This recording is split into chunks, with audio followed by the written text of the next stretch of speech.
matinale d'RCFM de 6h à 8h avec Evelyne Fontane. On vous a parlé du cinéma italien il y a quelques minutes. Eh bien, hier soir, vous avez peut-être pu applaudir l'Archetti Bastiacchi, ces jeunes violonistes.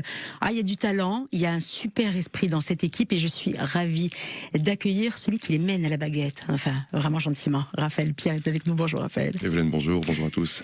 Beau travail avec cette équipe et dites-moi une actualité riche parce que vous étiez sur la scène du Théâtre de Bastia. Il y a quelques jours, vous étiez à Sartène en résidence. Tout à fait. Paris pointe le bout de son nez. Quelle équipe dynamique. On n'arrête pas en ce moment, c'est peut-être un peu trop pour les enfants, mais bon, ils savent pourquoi ils le font et pour un beau projet, ma foi. Et ils sont passionnés, surtout quand on les croise. Je pense au petit Luciani, François, qui est passionné.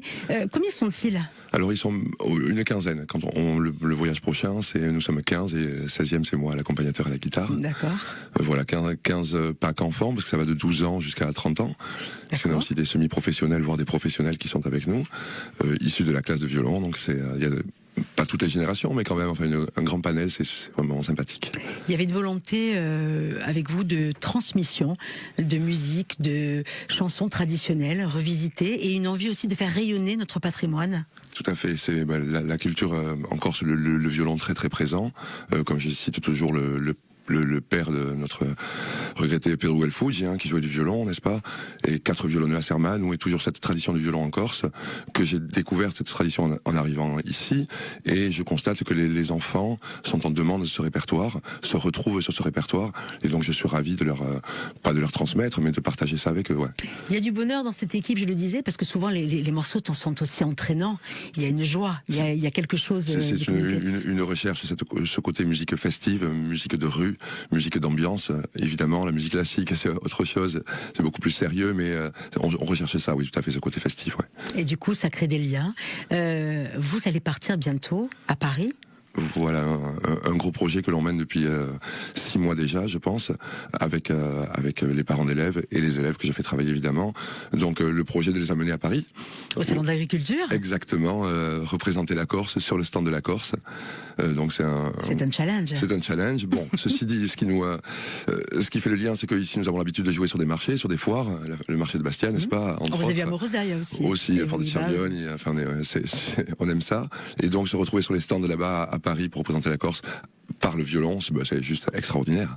Alors vous allez passer par le salon, mais vous allez aussi faire d'autres escales à Paris. Vous avez d'autres rendez-vous ? Tant qu'à faire, alors je vais tout vous citer. Le dimanche soir, donc dimanche 26, je crois, nous serons à l'espace Cyrnéa, amical des Corses.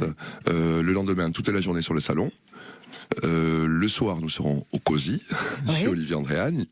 Le mardi, nous allons visiter l'Opéra Garnier, s'il vous plaît, tant qu'à faire qu'il reste des traces. Oui. Et puis ça reste la trace pédagogique, c'est-à-dire on s'ouvre encore plus au monde avec des tas de découvertes. Tout à fait. Bon, on a la chance, nous, de travailler au conservatoire dans un théâtre. Comme vous disiez hier soir, on était à la maison, au théâtre. Oui. C'est une chance extraordinaire. Et là, l'Opéra Garnier, c'est une suite, pas logique, mais une suite à notre enseignement, la musique classique, la musique traditionnelle, le violon, la danse.